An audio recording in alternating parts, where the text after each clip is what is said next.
Hello guys, ജീവിതത്തിൽ ഒരിക്കലും മടുക്കാത്തൊരു കാര്യമാണ് നമ്മൾ എന്തെങ്കിലും ഒരു കാര്യം കൃഷി ചെയ്തിട്ട് അതിന്റെ വിളവെടുക്കുക എന്ന് പറയുന്നത്. വേറെ ഒന്നുമല്ല, ഈ കാണുന്ന വെയിൽറ്റൽ സീബ്രാസിനെ എല്ലാം നമ്മൾ നാളത്തെ കൊറിയർ അയക്കാൻ വേണ്ടി പാക്ക് ചെയ്യുകയാണ്. നമ്മുടെ ഫാമിൽ നിന്ന് ഓരോ ഫിഷിനെ നമ്മൾ ഓരോ വട്ടം അതിനെ അനലൈസ് ചെയ്തിട്ട് നല്ലതാണെങ്കിൽ മാത്രമേ നമ്മുടെ ഫാമിൽ നിന്ന് കൊറിയർ ചെയ്യത്തുള്ളൂ. ഞാൻ എവിടുന്ന് പർച്ചേസ് ചെയ്യുന്ന എങ്ങനെയുള്ള ഫിഷിനെയാണോ ഞാൻ വാങ്ങാൻ ആഗ്രഹിക്കുന്നത് ആ രീതിയിലുള്ള ഫിഷിനെ മാത്രമേ നമ്മൾ സെയിൽ ചെയ്യാറുള്ളൂ.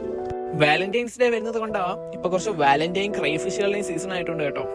ഇവന്മാരുടെ പേര് പ്ലാറ്റിനം കോയി ഡംബോയ ഷോർട്ട് ബോഡി. ഇവന്മാരാണെങ്കിൽ കുറച്ച് വിദേശികളാണ് കേട്ടോ. നമ്മുടെ നാട്ടിൽ വന്നിട്ട് കുറച്ച് നാളെ ആവുന്നുള്ളൂ. അതുപോലെയാണ് ഇവളുമാർക്കൊരു പ്രത്യേകതയും കൂടി ഉണ്ട്. എല്ലാവർക്കും ചെറിയൊരു ഇയർ ക്വാളിറ്റിയും കൂടി വരുന്നുണ്ട്. ഇത് കഴിഞ്ഞ ആഴ്ച ഒരു വീഡിയോയുടെ റിസൾട്ടാണ്. നമ്മൾ കുറച്ച് ആമ്പല് പ്രൊപ്പഗേറ്റ് ചെയ്യാൻ വേണ്ടി കുറച്ച് ഇലകൾ എടുത്തിട്ടായിരുന്നു. അതിലെല്ലാത്തിലും തന്നെ വിത്ത് വന്നിട്ടുണ്ട്. ചിലതൊക്കെ ഇതേപോലെ വേരായി പുതിയൊരു പ്ലാന്റ് ആയിട്ട് തന്നെ മാറിയിട്ടുണ്ട്. ഏകദേശം ഒരു 3-4 മാസത്തിനുള്ളിൽ ഈ പ്ലാന്റുകളെല്ലാം നല്ല മെച്ചൂർഡ് ആയിട്ട് നമ്മൾ ഇവന്മാർക്ക് കൊടുത്ത സ്നേഹത്തിന്റെ പ്രതിഫലമായിട്ട് നല്ല പൂകൾ അവർ നമുക്ക് സമ്മാനിക്കുന്നതായിരിക്കും.